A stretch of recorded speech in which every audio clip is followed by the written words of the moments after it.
Now we have learnt a little bit about vectors, right? Where are vectors used? It's used everywhere. Okay, almost every chapter in physics you will find vectors is the starting point.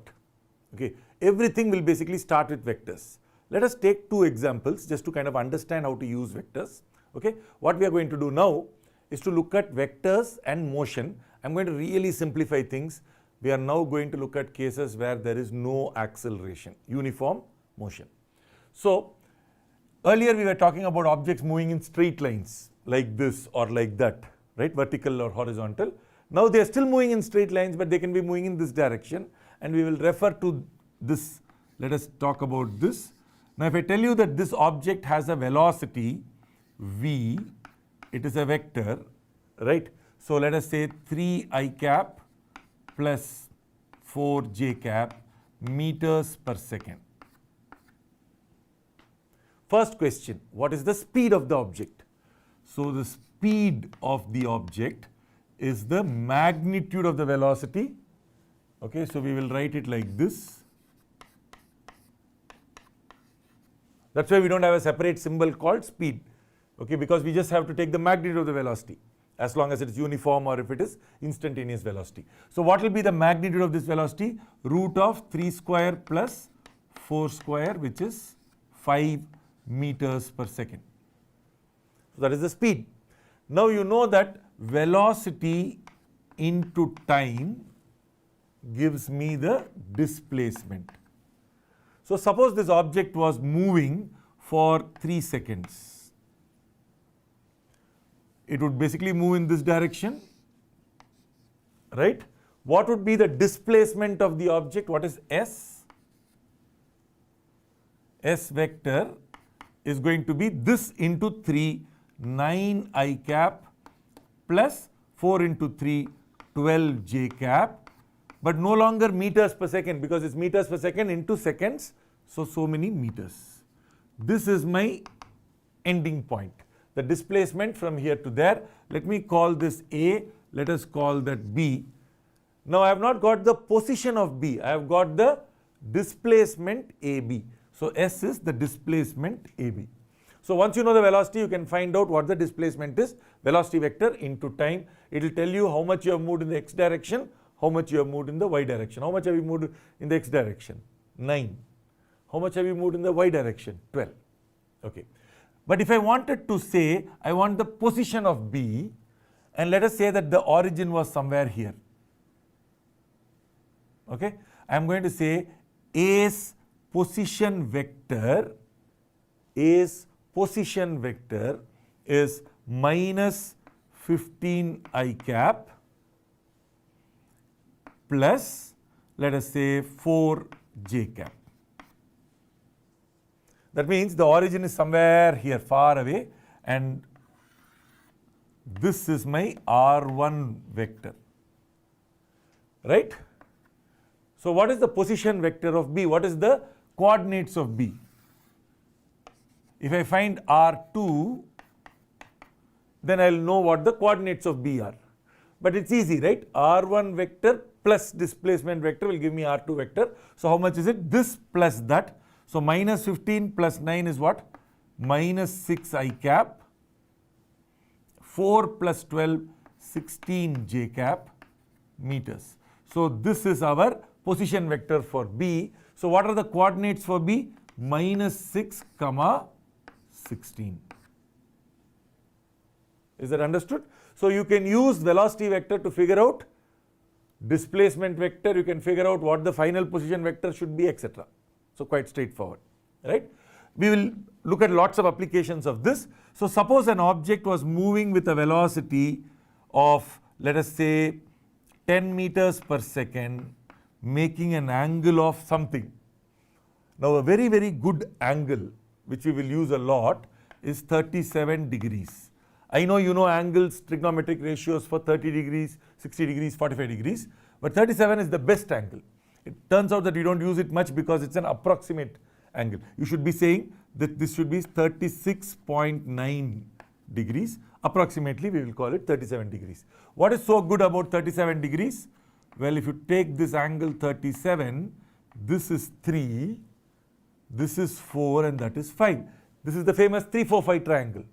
So what is sine 37 degrees? 3 by 5. What is cos 37 degrees? 4 by 5. Okay, and tan 37 of course you can find, but sine 37, cos 37, you should remember these two values. Similarly, this angle is 53 degrees. Okay, if this is 37, that must be 53 because this is 90 degrees, right?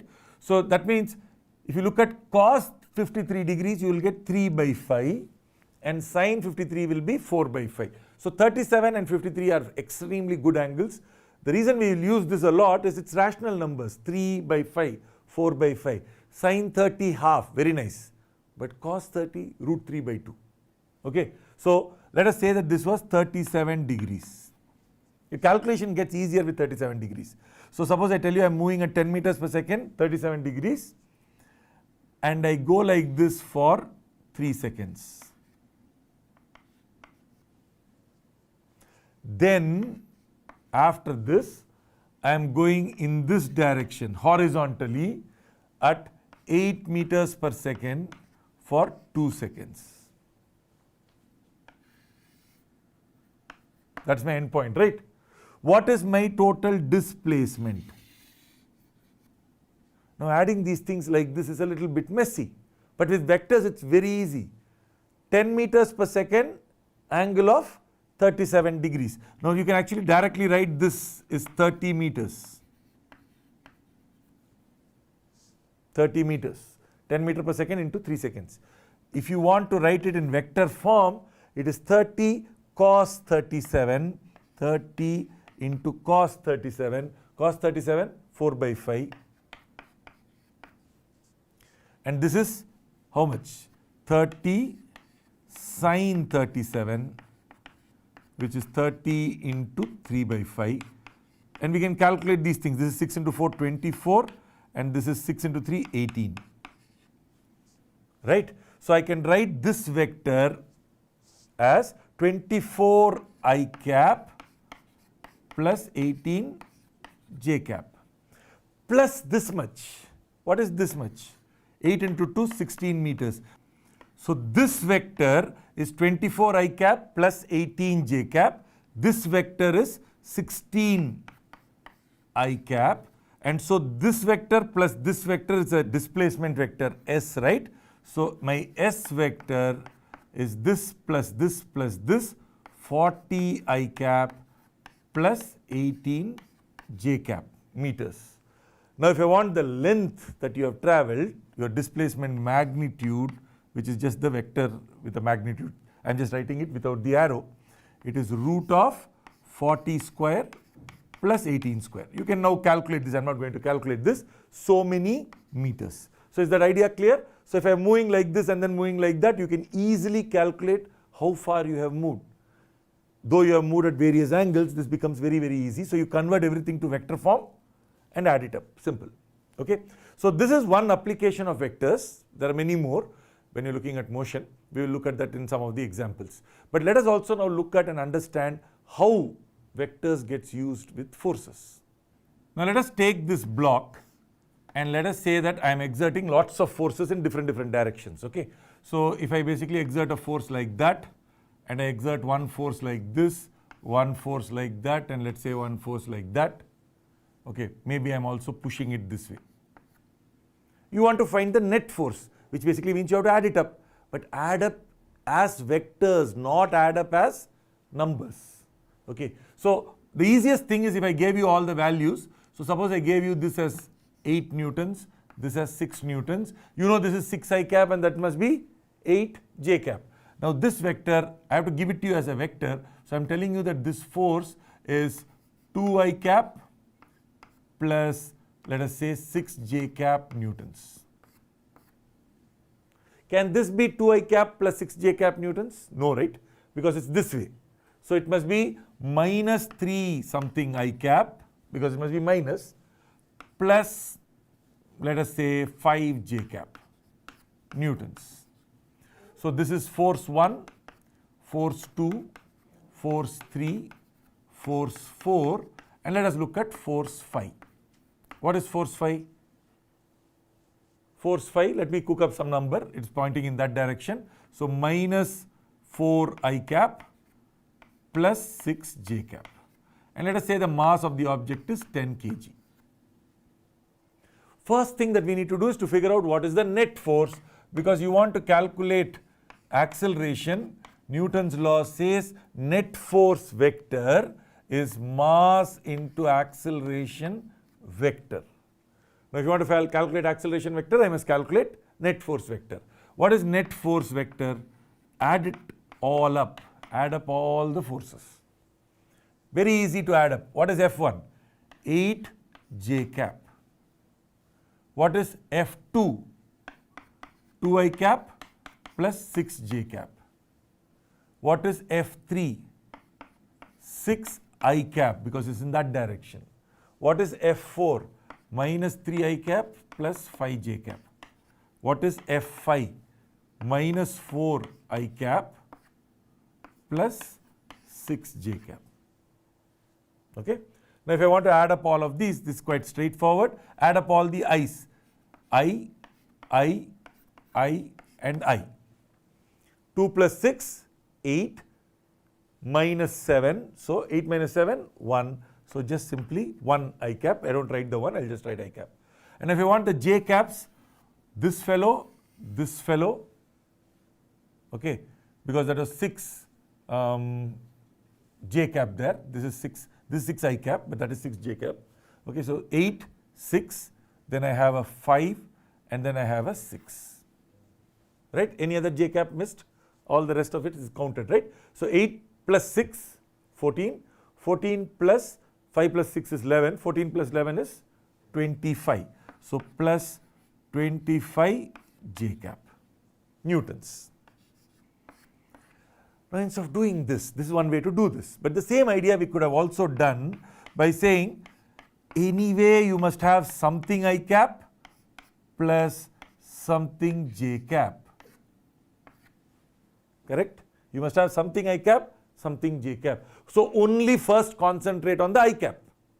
So let us take all the I cap. No I cap, 2 I cap, 6 I cap, 2 plus 6, 8 I cap, minus 4. So 2 plus 6 minus 4. So 8 minus 4, 4. So I have 4 I cap so far, minus 3, 4 minus 3, 1. So I have 1 I cap, which was just I cap. Then you look at j cap. 8 j cap, so I'm starting here, 8 j cap plus 6 j cap. 8 j cap, 6 j cap. Forget, ignore the 2. Don't worry about the I cap, focus on the j cap. So 8 j cap plus 6 j cap, 14 j cap. No j cap, no need to worry. Plus 6. 14 plus 6, 20. 20 plus 5, 25. So 25 j cap. We say we are just simply adding up Fx. Just add the x component of all the forces and then say Fx I cap. Then add up all the y components of the forces and then say Fy j cap. Once I have found this, let us say the mass was 10, very easy to find acceleration.